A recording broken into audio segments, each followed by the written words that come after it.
नमस्कार व्यूअर्स, मैं हूं अमीश देवगन और मेरे साथ इस समय एक बड़े ख़ास मेहमान हैं। ख़ास कहूं, कंट्रोवर्शियल कहूं या फिर जिन्हें विवादों में रहने की आदत है ये कहूं। मेरे साथ हैं विवेक अग्निहोत्री। विवेक, स्वागत है आपका। आप जाने माने फिल्म मेकर हैं, लेकिन ये कंट्रोवर्सी में रहने की आदत हो गई है और फिर आपने टी शर्ट पर लिखा हुआ है नेवर अगेन। मतलब नहीं फिल्म दोबारा नहीं बनाएंगे?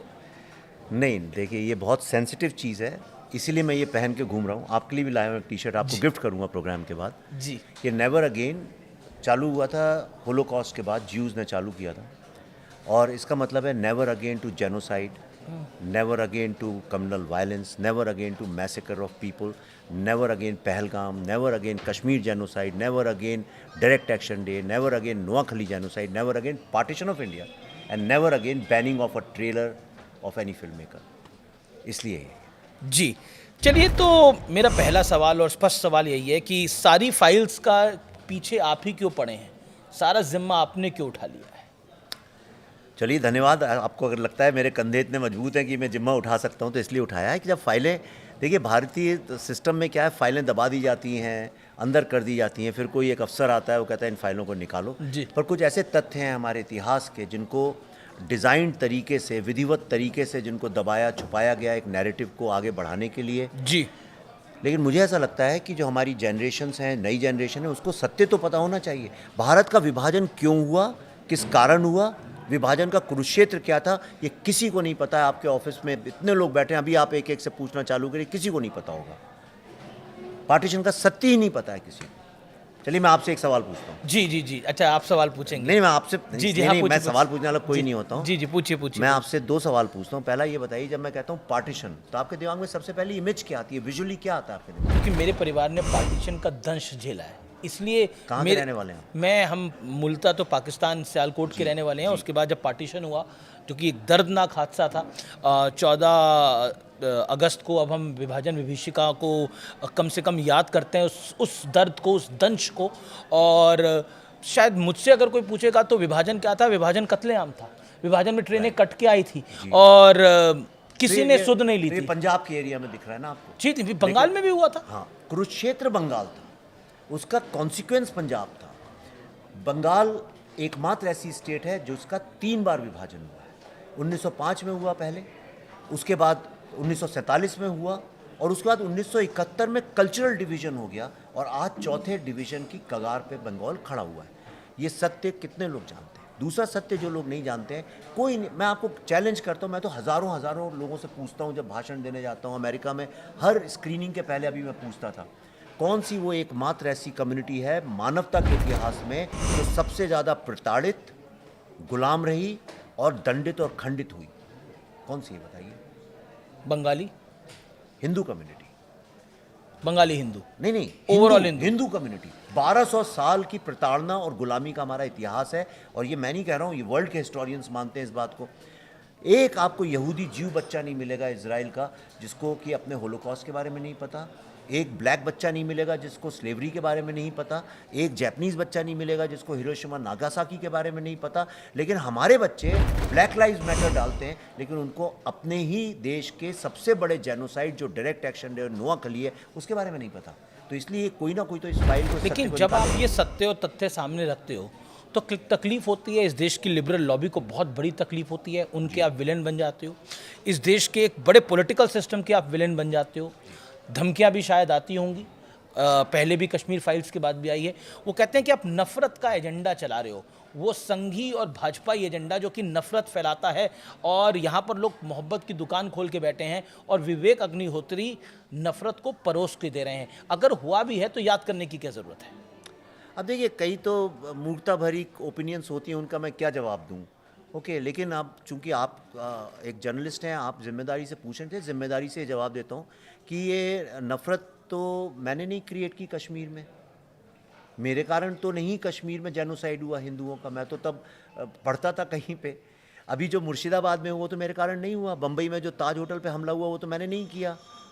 ये सारा पंजाब में जो इतना टेररिज्म हुआ वो तो मेरे कारण नहीं हुआ। भारत का इतिहास जो दंगों, पार्टीशन क्या मैंने करवाया? तो ये मैंने तो नहीं करवाया, 70 साल तो उन्हीं लोगों की सरकार थी, रोक लेते। सबसे ज़्यादा दंगे इतने लिस्ट है, आप गूगल में पढ़ लीजिए तो कम्युनल वायलेंस, ऐसा कोई महीना हफ्ता नहीं मिलेगा जब यहाँ दंगे नहीं होते हैं। मैं एक स्टोरी टेलर हूँ, जैसे आप रिपोर्टर हैं, जो हो रहा है समाज में आप दिखाते हैं, मैं स्टोरी टेलर हूँ, जो हुआ है मैं उसको दिखाता हूँ, और किसको क्या लगता है क्या नहीं लगता है ये देखना मेरा काम नहीं है। लेकिन एक चश्मा तो होता है ना विवेक जी, सबका एक चश्मा होता है देखने का। हाँ, मेरा चश्मा है। नहीं, आपका एक चश्मा है देखने का, तो वो कहते हैं वो चश्मा संघी है, वो भाजपाई संघ, वो राइट विंग से प्रेरित है। हाँ, तो राइट विंग होना क्या गुनाह है क्या? मेरे पिताजी जेल गए थे फ्रीडम के मूवमेंट में, गांधी जी भी तो राइट ही विंग थे, और क्या थे? गांधी जी देश के लिए तो लड़ रहे थे, नेशनलिस्ट तो थे, तो वो कौन से लेफ्टिस्ट थे? वो भी तो राइट विंग ही थे। विवेकानंद भी राइट विंग थे, तो क्या राइट विंग होना गुनाह है? देश से प्यार करना गुनाह है क्या भाई? हाँ, मैं हिंदू। तो फिर आप एक विचारधारा के साथ हो ना, मतलब संघ मैं- की विचारधारा को आपको ठीक लगती है? संघ की क्या विचार, मुझे संघ की विचारधारा में कोई प्रॉब्लम नहीं लगता है। और दूसरा, मैं यहाँ पे एक नैरेटिव करेक्ट करना चाहता हूँ। हमेशा ये माना जाता है हमारे यहाँ कि फ्रीडम फाइटर्स वो थे जो कि जेल गए थे। फ्रीडम फाइटर्स क्या वो नहीं थे जिन्होंने सड़क पे उतर के तमाम महिलाओं को, बच्चों को, औरतों को, आदमियों को, बुजुर्गों को बचाया लड़के? उनका नाम और निशान कहाँ है? गोपाल मुखर्जी का नाम क्यों नहीं लेता कोई? राजेंद्र लाल रॉय चौधरी जी ने नोआखली में अकेले 2 दिन 2 रात तक लड़ाई लड़ी थी। जो लोग कांग्रेस के साथ नहीं थे उन लोगों को हमने फ्रीडम फाइटर ही नहीं माना। सुभाष चंद्र बोस जी को किनारे कर दिया। नेवल म्यूटिनी में ऐसे महान लोग ने पार्टिसिपेट किया, तो उनको फ्रीडम फाइटर ही नहीं माना इस देश ने। तो वो नैरेटिव गलत था, तो उनसे तो कोई सवाल नहीं पूछता है कि आपने झूठ का नैरेटिव क्यों बनाया। मैं आपको बताता हूँ, एक बात कहना चाहता हूँ, बहुत इंपॉर्टेंट बात है। हम हमेशा कहते हैं गांधी जी और नेहरू जी बहुत महान नेता थे, वाकई में महान व्यक्ति थे, इसमें कोई शक नहीं। मेरे दिल में बड़ी रिस्पेक्ट है गांधी जी के लिए और नेहरू जी के लिए, लेकिन वो फेल्ड लीडर्स थे। महात्मा गांधी फेल्ड लीडर थे? Of course. आप मुझे, नेहरू जी भी, आप मुझे बताइए। महात्मा गांधी, चलिए आप नेहरू को फेल्ड लीडर मानते हैं, महात्मा गांधी भी फेल्ड लीडर थे? दोनों। क्योंकि कैसे? बताता हूं। जिन्ना ने वॉर का ऐलान किया, उसने कहा विश्व की सबसे प्राचीन जो सभ्यता है उसका मैं एक हिस्सा आपसे लेना चाहता हूँ, विभाजन करूंगा। जितने युद्ध होते हैं वो जमीन के लिए और रिसोर्सेज के लिए होते हैं। But उसने कहा ये जमीन मैं आपसे ले लूंगा, ये रिसोर्सेज ले लूंगा। यहाँ तक कि तक्षशिला जो हमारी यूनिवर्सिटी थी विश्व की सबसे बड़ी, वो आज पाकिस्तान में है। जो 11 यूनिवर्सिटीज़ जो हमारी थी उनमें से कितनी सारी तो आज बांग्लादेश में है। तो उन्होंने ऐलान किया कि मैं तुम पे युद्ध करता हूँ। मैंने कहा अमीर जी मैं आपके घर का एक हिस्सा छीन लूँगा। या तो आपने कहा मालिक ले लीजिए, या आपने कहा मैं कोर्ट में जाऊँगा, या आपने कहा लेके दिखाओ। तो गांधी जी और नेहरू जी ने कहा ऐसा नहीं होगा। हमने बराबरी से युद्ध लड़ा। युद्ध में हारा कौन? हारा कौन? पर नहीं, हारा देश के कौन? सरकम नहीं, दूसरी तरफ से देखिए, मैं थोड़ा क्रिटिकल होकर सवाल पूछूंगा। देश, अब दूसरी तरफ से एक जवाब आएगा इसका कि भाई उस समय सरकमस्टांसेस ऐसे थे। आप किसी भी कांग्रेस के वेटरन से पूछेंगे, कांग्रेस के नेता से पूछेंगे, सरकमस्टांसेस ऐसे थे कि विभाजन करना पड़ा। लेकिन उस विभाजन को याद क्यों करना है? उस नुआखली को याद क्यों करना है? नहीं, उल्टा पंजाब को याद क्यों? सवाल ये होना चाहिए कि इतनी बड़ी बलिदान को भूलना क्यों? इतने बड़े बलिदान को भूलना ही सबसे बड़ा पाप है। आपके दादाजी ने अगर इतना बलिदान किया है आपको आज यहाँ तक पहुँचाने के लिए, आपके पास ना उसका एल्बम है, ना आपको उसकी कहानी पता, आपके बच्चों को पता भी नहीं आपके दादाजी ने क्या किया। ये ज़्यादा बड़ा गुनाह है ये अपने बच्चों को ये बताना कि देखो बेटा तुम्हारे दादाजी ने कितना बड़ा बलिदान दिया है, और आज जहाँ तुम हो उनकी बदौलत हो। और एंश्योर कि आइंदा कभी ऐसी नौबत नहीं आए कि किसी को इतना बड़ा बलिदान देना पड़े। इसलिए अब तुम्हारे हाथ में बागडोर है, अब तुम अच्छे से चलाओ। क्या ज़्यादा बेटर है करना? अच्छा पुण्य किस में मिलेगा? दबाने में या बताने में? नहीं, बिल्कुल बताना चाहिए, जो सत्य है उसको बताना चाहिए। लेकिन फिर मैं आता हूँ, एजेंडा देखकर बताया जाता है।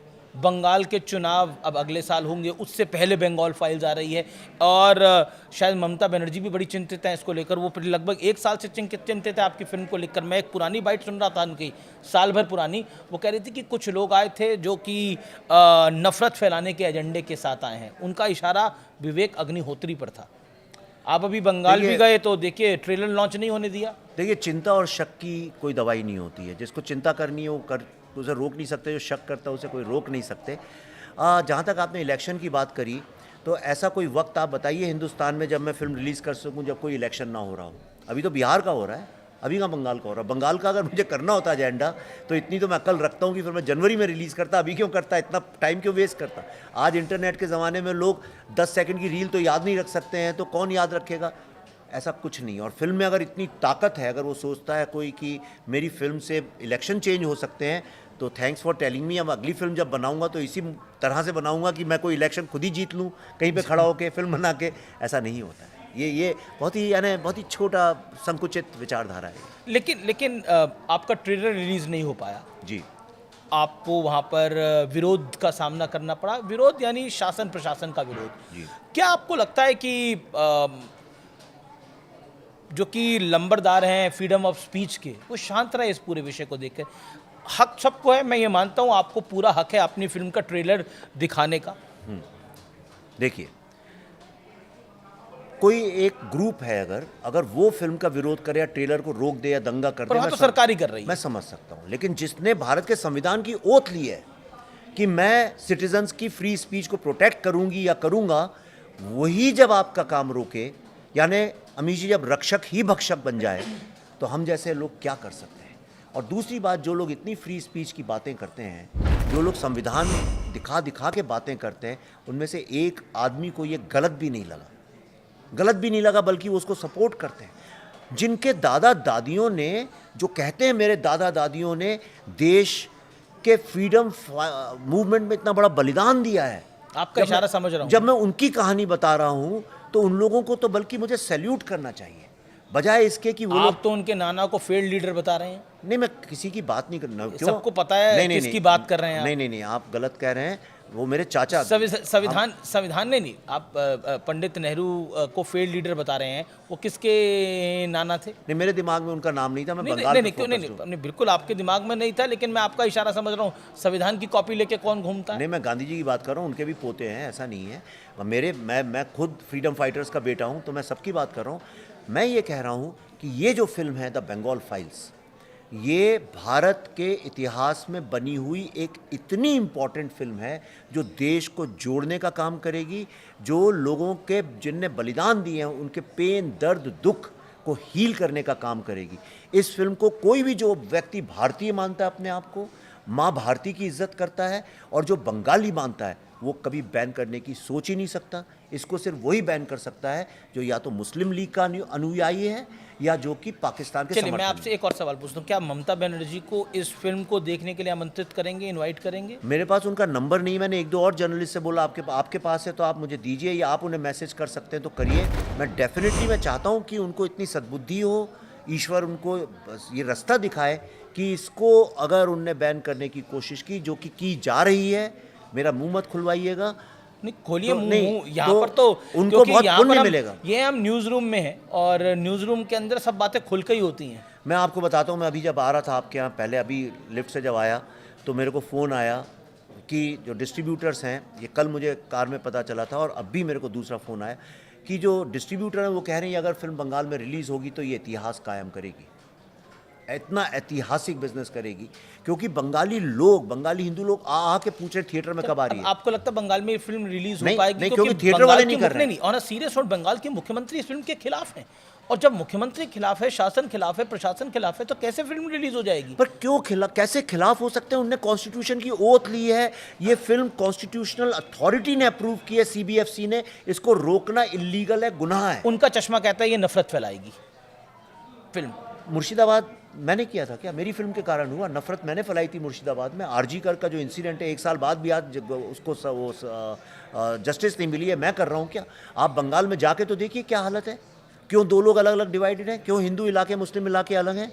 क्या कारण है कि आज? अच्छा, ये तो देश में भी, यूपी में भी मुस्लिम इलाके हैं। हाँ, पर वहाँ सरकार मेरी फिल्म तो नहीं बैन कर रही है। वो थोड़ी मुझ पर ये चार्ज लगा। तो योगी जी की सरकार है, बीजेपी की सरकार है। तो महाराष्ट्र में आपकी फिल्म थोड़ी बैन होगी, वहाँ फडणवीस की सरकार है। कर्नाटक की सरकार तो नहीं विरोध कर रही है, वहाँ तो कांग्रेस की सरकार है। स्टालिन की सरकार तो नहीं विरोध कर रही है। कश्मीर की तो कश्मीर में मुझे पसंद नहीं करते हैं, कश्मीर की सरकार तो नहीं विरोध कर रही है। पंजाब में तो आप पार्टी की है, वो लोग तो मुझसे बहुत चिढ़ते हैं, वो भी नहीं बैन कर रहे हैं। तो बंगाल वाले क्यों कर रहे हैं? जी चलिए, क्योंकि अब न्यूज़ रूम में बात कर रहे हैं तो खुल के बात करते हैं। कभी आपको किसी बड़े नेता ने, विपक्ष के, बोला हो विवेक तुम क्यों इतना बड़ा रिस्क लेते हो? कभी बोला है? नाम बत लीजिए आप, बेशक। बोला कि क्यों चक्कर में पड़े हो तुम? मुझे बहुत सारे नेताओं ने बोला है, पक्ष विपक्ष की बात नहीं करेंगे, बहुत सारे नेताओं ने बोला, बहुत सारे लोगों ने बोला है, बहुत सारे बॉलीवुड वालों ने बोला है, बहुत सारे मीडिया वालों ने बोला है, बोलते रहते हैं। लेकिन किसी ना किसी को तो इश्तहार उतार के दरारें दिखानी पड़ेंगी। जब तक आप दरार दिखाएंगे नहीं, उसकी मरम्मत होगी नहीं। तो बॉलीवुड की हम बात कर रहे हैं, तो बॉलीवुड में आप ही ने सारा रिस्क क्यों ले रखा है ऐसी फिल्म बनाने का? करण जौहर तो ऐसी फिल्म नहीं बनाता, नहीं आदित्य चोपड़ा तो ऐसी फिल्म नहीं बनाता, साजिद नाडियावाला तो हाउसफुल 5 बनाता है। वो एंटरटेनमेंट बनाते हैं, वो सैयारा बनाते हैं। आपने कश्मीर फाइल्स बना दी, फिर अब आप ये फिल्म बना रहे हैं बंगाल फाइल्स। नहीं, ये तो बीच में एक और फाइल्स आई थी, उदयपुर फाइल्स, हालांकि वो आपकी नहीं थी। मेरा कोई लेना देना नहीं। नहीं, ये तो ऐसा हो गया कि किसी बढ़ई से बोले कि भाई तुम लोहार का काम क्यों नहीं करते हो। ये तो सबका स्पेशलाइजेशन है। देखिए, कोई आदमी सस्पेंस बनाने में एक्सपर्ट है, कोई डबल मीनिंग फिल्में बनाने में एक्सपर्ट है, कोई डार्क फिल्में में, सबका। वो करण जौहर साहब रोमांटिक फिल्में बनाते हैं सुपर हिट। ये मेरा स्पेशलाइजेशन है। मैं नेशनलिज्म वाली फिल्म भी बनाते हैं, शेरशाह भी बनाई उन्होंने। हाँ, प्रोड्यूस की उन्होंने, जी, जी। बनाई नहीं है। तो मैं हिंदू हिस्ट्री के ऊपर फिल्में बनाता हूँ। ये ट्रिलॉजी मैंने कई साल पहले अनाउंस की हुई थी, 2012 में अनाउंस की थी। तब कोई बीजेपी नहीं थी, कुछ नहीं था। मेरी बुद्धा है ना ट्रैफिक जैम 2010 की बनी हुई है। तब कोई सोच भी नहीं सकता था बीजेपी कभी पावर में आएगी।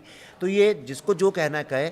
मैं हिंदू हिस्ट्री पे फिल्म बनाता हूँ, इस्लामिक हिस्ट्री पे फिल्म बनती है, कोई सवाल नहीं उठाता। ज्यू हिस्ट्री पे बनती है, कोई सवाल नहीं उठाता। जैसे ही हिंदू हिस्ट्री का नाम आता है, लोग कहने लगते हैं अरे आप तो बीजेपी का एजेंडा चला रहे हो, आरएसएस का चला रहे हो।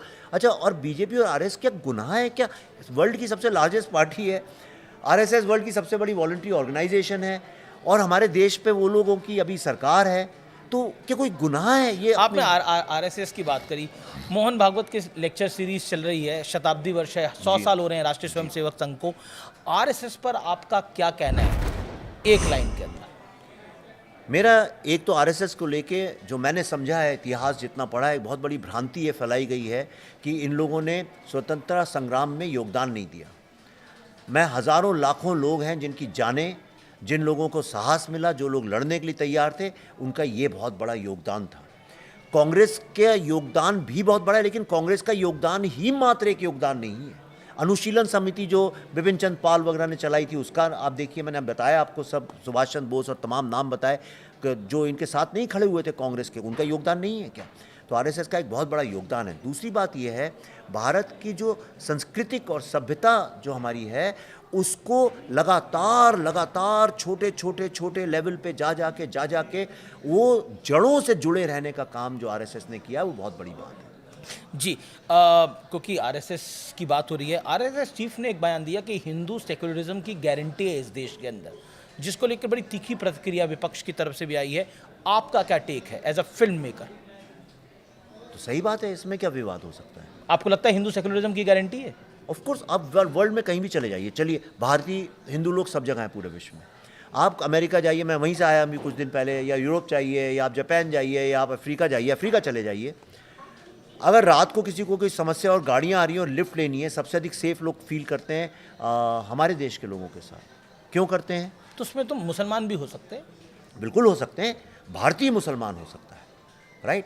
हिंदू जो पूरी डीएनए है, वो हिंदू डीएनए ये है कि आप लिबरल किसको बोलते हैं कि तुम्हें जो करना है तुम करो, मुझे जो करना है मैं करूं। एक घर में 4 भाई हैं, एक भाई शिव जी को मानता है, एक भाई हनुमान जी को मानता है, तीसरा भाई किसी बाबा जी को मानता है, चौथा भगवान को ही नहीं मानता, और चारों प्रेम से रहते हैं। और माँ जो है वो पढ़ी लिखी नहीं है, वो हर पत्थर को पूजा करती जाती हैं, कहती हैं कण कण में भगवान, और पिताजी कहते हैं क्या मूर्खता करती हो तुम, ये कोई तरीका हुआ? एक ही घर में आपको ही मिलेगा, नई बहू आ जाएगी, वो अलग चीज़ करने लगेगी। सिख लड़की से शादी हो जाए तो लड़के गुरुद्वारे जाने लगेंगे उसके साथ में। सही कह रहा हूँ कि गलत? हिंदू लिबरल है? हिंदू से अधिक लिबरल विश्व में कौन है, और इसी का प्राइस हम पे करते हैं। तो अगर मोहन भागवत जी ने ये कहा है, मैं पॉलिटिक्स की बात नहीं समझता हूँ कौन क्या कर रहा है। अब मोहन भागवत जी नहीं कहते, अगर आप ये बात कहते तो भी मैं एग्री करता। ये बात तो मैं खुद ही कहता हूँ अपने भाषणों में। जी, राइट। चलिए, अब आपकी फिल्म पे आते हैं। ये बंगाल फाइल्स का प्लॉट क्या है? हर फिल्म का प्लॉट होता है, तो इस फिल्म का प्लॉट क्या है? नुआखली प्लॉट है? इस फिल्म का मेन प्लॉट ये है कि वो क्या राजनीति थी, कौन सी वो खतरनाक राजनीति थी जिसके कारण भारत का विभाजन हुआ, नंबर 1। जी। और जिसमें ऑब्वियसली डायरेक्ट एक्शन डे और नुआखली जेनोसाइड है हिंदुओं का। जबकि खड़े होकर ऐलान किया था जिन्ना और सुहरावर्दी ने कि 16 अगस्त 1946, तो 16 अगस्त रमज़ान का 8वां दिन है, तब रमज़ान का महीना चल रहा था। तो उन्होंने कहा 16 ये रमज़ान का 8वां दिन है जिस दिन बैटल ऑफ बद्र हुई थी, जब 313 मुसलमानों ने हज़ारों काफिरों की हत्या की थी। और इसलिए हमें हमें जिहाद करने का आदेश अल्लाह ने दिया है, और इसलिए इतने हिंदुओं को मार दो कि मुसलमानों की पॉपुलेशन जो है कलकत्ता में बढ़ जाए, ताकि कलकत्ता बंगाल वो पाकिस्तान में चला जाए। उन्होंने किया। फिर गोपाल मुखर्जी जैसे लोग उठे 2 दिन के बाद, जब 40,000 हिंदू मर गए तो उसके बाद ये लोग उठे, सबको यूनाइट किया गोपाल मुखर्जी ने, और फिर उन्होंने अपनी माँ बहनों की रक्षा करी। उस कारण सुहरावर्दी, उनको बुचर ऑफ बंगाल बोलते हैं, उनको ये रोकना पड़ा। पर उसके एवज में, उसके बदले में फिर उन्होंने नोआखली में जो जेनोसाइड किया है, उसके जब कारण महात्मा गांधी भी गए रोकने के लिए। महात्मा गांधी 6-7 महीने वहीं थे, आज़ादी हुई तो वहीं थे। महात्मा गांधी का स्टेटमेंट है न्यूयॉर्क टाइम्स में, सब इस मेरे डॉक्यूमेंट के अंदर है। कागज पूरे लेके चलते हैं आप। इसलिए क्योंकि अब मैं कश्मीर फाइल जैसा नाइव नहीं हूँ, कोई पूछे तो मैं एक एक चीज़, एक एक पन्ना, एक एक डायलॉग आपके सामने रख सकता जी। हूँ। तो गांधी जी का स्टेटमेंट, उन्होंने कहा हिंदूज क्विट नोआखली और बी प्रिपेयर टू डाई, मतलब हिंदू, ये महात्मा गांधी ने बोला। जी, न्यूयॉर्क टाइम्स की हेडलाइन है, हिंदुओं नोआखली छोड़ के भाग जाओ या मरने के लिए तैयार हो जाओ। ये वो हार मान गए थे। तो ये जो 2 प्रसंग हुए, उसी संदर्भ में आपने बोला कि महात्मा गांधी भी एक हारे हुए नेता थे। बिल्कुल, तो उसी संदर्भ में बोला, नहीं तो रोक लेते ना, हिंदुओं को बचा लेते। नेता का काम क्या होता है? मेरी रक्षा करना। अगर मेरी रक्षा ही तो नहीं कर लगभग आपके रिसर्च के मुताबिक कितने हिंदू नोआखली में तब मारे गए? 10-20 हज़ार। देखिए क्या है प्रॉब्लम उस वक्त, 10,000 या 20,000 बड़ा नंबर। देखिए 10,000 तो पेपर में छपा हुआ है, राइट, और थे भी वहाँ पे 40,000 मारे गए कलकत्ता में डायरेक्ट एक्शन डे पे। कलकत्ता में 40,000 हिंदू मारे जी गए। जी, और नोआखली में उतने ही हुगली में कूद के मर गए। और जो लोग सफाई करते थे वो भी मर गए। तो लाशें महीनों महीनों पड़ी रही और उनको गिद्ध और चील खाते रहे। उसकी सारी फोटोग्राफ्स हैं टाइम लाइफ मैगजीन की, और मैंने वही चित्रण किया अपनी फिल्म में। और क्यों लाशें सड़ रही थी? जो लोग चिता जलाते थे उनको भी मार डाला गया था। आपको आईजी जो हैं पुलिस के वहाँ थे उस वक्त में, जो उनका स्टेटमेंट है कि जो बुचर्स मार्केट होता है, मटन मार्केट होता है, वहाँ पे ट्रक आके रुका और कई सारी 100 महिलाएं नग्न अवस्था में, और उन सबको जहाँ पे बकरे लटकते हैं उन खूंटों से लटका दिया गया। उनकी लाशों की प्रदर्शनी कर दी गई। उनने लिखा, तब वो यंग थे 17-18 साल के, उन्होंने लिखा मैंने पहली बार किसी औरत को निवृत्त देखा था अपनी लाइफ में। एक सब मर गई थी औरतें, एक बच्चा के रोने की आवाज़ आ रही थी, तो कोई उनने जाके देखा 2-3 महीने का बच्चा दूध पी रहा था माँ का, वो जिंदा था, वो मरा नहीं था। और उसको बचाने जब तक गए तब से ऊपर से गिद्ध ने आके उस बच्चे को उठा के ले गया। मैंने अपनी फिल्म में शूट करके अमेरिका में दिखाया, पर एक प्रेग्नेंट महिला मुझे मिली, वो थिएटर से बाहर आ गई, उन्होंने शी स्टार्टेड वॉमिटिंग के लिए, मैं नहीं देख सकती ये सीन। तो अब भी मैंने कल शाम को वो हटाया है, और कल फिर से सेंसर में अप्रूवल लिया उस हटाने के बाद, फिर मैंने कहा ये गलत होगा दिखाना इतना दर्दनाक सीन। आप कल तो एडिट कर दिया आपने अपनी अभी फिल्म से? सिर्फ उतना ही निकाल दिया। मैंने कहा कोई प्रेग्नेंट औरत देखें, अच्छी बात नहीं। छोटे बच्चों को उसमें डाल दिया गया उबलते पानी के अंदर। इतना दर्दनाक इतिहास है, आप सुन के आप भी आश्चर्य कर रहे हो। कभी सुनी है आपने ऐसी घटनाएं? मैं पहली बार सुन रहा हूँ ये बातें। आपने कभी आदमियों को ऐसे घोड़े बांध के 2 पार्ट में चिरवाया गया हो, आपने कभी सुना है? आप फिल्मों में देखा है। हाँ, तो इसमें आप असली में देखेंगे। ये रियलिटी में हुआ है जी, आपके? मेरी और फिल्म में- ऑथेंटिक है आपकी जानकारी? अरे एक सर हिस्टोरियंस बैठाल के सीबीएफसी में एक एक डायलॉग पे बहस हुई है। बहुत लंबा चला हमारा सिलसिला सीबीएफसी। आपकी फिल्म कैसे रोकेगा सेंसर? नहीं, ऐसे नहीं होता, ऐसे नहीं होता, ऐसे नहीं। मेरी कितनी वैक्सीन वॉर में इतनी समस्या खड़ी हो गई थी, कितना चेंज किया हमने। इसमें भी 2-3 जगह पे कुछ नाम बदले हम लोगों ने। जी नहीं, बोलिए। चलिए, एक मेरा अगला सवाल है। आपने अपनी फिल्म में एक बच्चे का नाम तैमूर रखा है, जी और तैमूर नाम पर तो आप पहले भी बहुत कुछ बोल चुके हैं। जी, मुझे गलत लगता है, मुझे ये गलत लगता है। इसलिए जिन लोगों ने हमें दंडित और खंडित किया है, जिनने हमारी बहू बहनों को लूटा है, यहाँ से उठा के ले गए हैं, जिनने तैमूर लंग, जानते हैं कौन था? तैमूर लंग जो है उज़्बेकिस्तान से आया, वहाँ पे उसका मकबरा है, कभी जाइएगा देखिएगा, वहाँ पे लिखा हुआ है कि उसने विश्व की सबसे स्ट्रॉन्ग और सबसे पावरफुल और सबसे रईस सल्तनत को जीता था, दिल्ली सल्तनत को। एक रात में उसने 1 लाख घरों को जला दिया था, मारा था, बहू बेटियों को उठा के ले गया था, और जाते हुए पूरे रास्ते में हरियाणा, हिमाचल, पंजाब, जम्मू कश्मीर होते हुए गांव के गांव जलाते चली गई थी उनकी सेना। ऐसे आदमी के ऊपर नाम रखें हम लोग अपना? हिटलर का नाम रखा ही हुआ है अब। तो अब कई एक आपने तो ये पकड़ लिया सेलिब्रिटीज़ हैं, पर कितने और बच्चों के नाम तैमूर हैं देश में? नहीं रखना चाहिए, गलत बात है।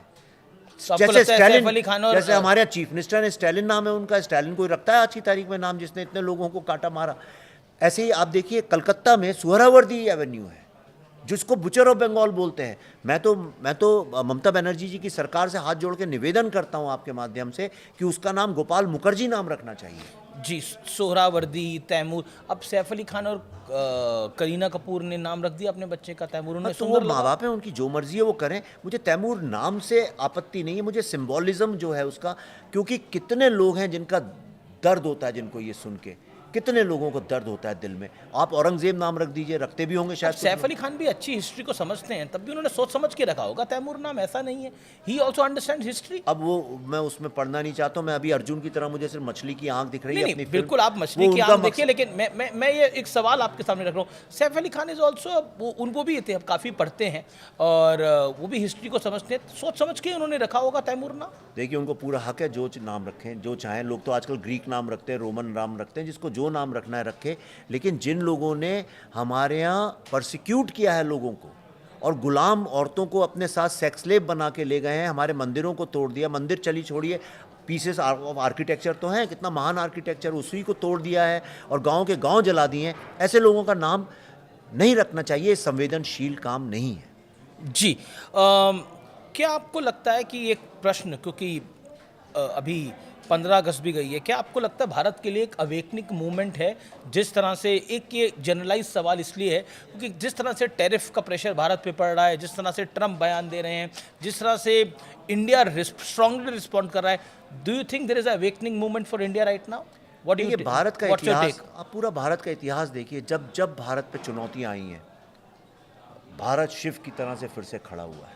और ये एक समुद्र मंथन चल रहा है पूरे विश्व में, और इसमें मैं आपको सच बता रहा हूँ, अगर हम शिव को मानते हैं, थोड़ा सा विष पीना पड़ेगा, लेकिन अंततः जीत हमारी होगी। जी, और क्योंकि आप फिल्म इंडस्ट्री से हैं, OTT प्लेटफॉर्म पे जिस तरह का कंटेंट आ रहा है, do you agree with it? मैं OTT देखता ही नहीं हूँ, मुझे पता नहीं क्या कंटेंट आ रहा है, तो मैं ज़्यादा जानता नहीं हूँ, इसीलिए नहीं देखता हूँ, क्योंकि कई चीज़ मैंने 90% नहीं, देखिए सोशल मीडिया प्लेटफॉर्म्स पे, इसमें यूट्यूब भी है, OTT प्लेटफॉर्म्स भी है, जिस तरह का कंटेंट आया है, do you think that is good? Social media में जो आता है वो तो बहुत आपत्तिजनक होता है कई बार, चाहे वो ट्विटर हो, चाहे इंस्टाग्राम हो। लेकिन मैं कौन होता हूँ? मैं तो एक नहीं, आपका व्यू तो हो सकता है, आप बोलने से डरते भी नहीं। मेरा व्यू है कि मेरे भी बच्चे हैं, मैं डरता नहीं हूँ बिल्कुल। और मेरा प्रॉब्लम ये है OTT चैनल्स के साथ। मैं आपको एक सिर्फ एग्जांपल दूंगा। एक सबसे बड़ी OTT चैनल ने हमें बुलाया था कश्मीर फाइल्स के लिए, तो उन्होंने मुझसे बोला, देखिए इस फिल्म में क्या है ना कि ये टेररिज्म दिखाया है, और टेररिज्म जो है ये मुस्लिम टेररिज्म से जुड़ा हुआ है, तो आप कहीं पे कुछ एक हिंदू टेररिज्म करके कुछ कर सकते हैं तो बैलेंस हो जाएगा। कोट अनकोट उनने मुझसे ये बात बोली थी। मैं उठ के चले आए, हम और पल्लवी जी वहाँ से। तो ये मतलब आपको बोला कि हिंदू टेररिज्म दिखा दो? हाँ, उसका जिक्र जब है ही नहीं तो दिखाएंगे कैसे? नहीं, पर बैलेंस कैसे किया जाएगा वरना? तो बैलेंस का मतलब थोड़ी झूठ दिखा देगा व्यक्ति। नहीं तो फिर चाहते हैं लोग, इतने साल से झूठ ही तो चल रहा है इस देश में, और उस झूठ से जब मैं पर्दा उठा रहा हूँ तो आप कहते हैं कंट्रोवर्सी करते हो। यही तो कंट्रोवर्सी। नहीं, ऑल द बेस्ट मैं आपको कहना चाहता हूँ आपकी फिल्म के लिए, और आप ऐसे ही कंट्रोवर्सी करते रहिए और आपकी फिल्म ऐसे ही चलती रहे। ऑल द बेस्ट, आपको बहुत बहुत शुभकामनाएं। और आपने एक डेयरिंग काम किया है, I must compliment you for this. आपने एक डेयरिंग काम किया है, और मैं आपके लिए टी-शर्ट गिफ्ट में लाया हूं। जी, नेवर अगेन। और अब मैं समझा कि ये नेवर अगेन किस लिए। नेवर अगेन, देखिए इसका लास्ट में one word for the viewers. One word बता देता हूं कि कलकत्ता की सड़कों में, रेस्टोरेंट्स में और सब जगह पे लिखा हुआ था, क्लब्स में, dogs and Indians not allowed. यानी उसमें भी हमें डॉग्स के नीचे रखा हुआ था, और ये उनने पकड़ा था, मुस्लिम जो इस्लामिक जो इन्वेडर्स थे, उनकी ये थ्योरी थी। मैं चाहता हूं दुनिया में किसी की मजाल नहीं हो कभी कहने की dogs and Indians not allowed. अब कहाँ किसी में दम है? भारत तीसरी चौथी बड़ी अर्थव्यवस्था है, अब किसी में कहाँ दम है भारत को रोकने का? मैं मानता हूँ एक हिंदू की जान ना जाए, एक भारतीय की जान ना जाए, पहलगाम कभी ना हो, never again Pahalgam, never again any communal violence, never again any Murshidabad. ये मेरा मैसेज है। बहुत बहुत शुक्रिया, thank you so much, pleasure having you. Thank you. तो ये थे विवेक अग्निहोत्री, आपका बहुत बहुत धन्यवाद, नमस्कार।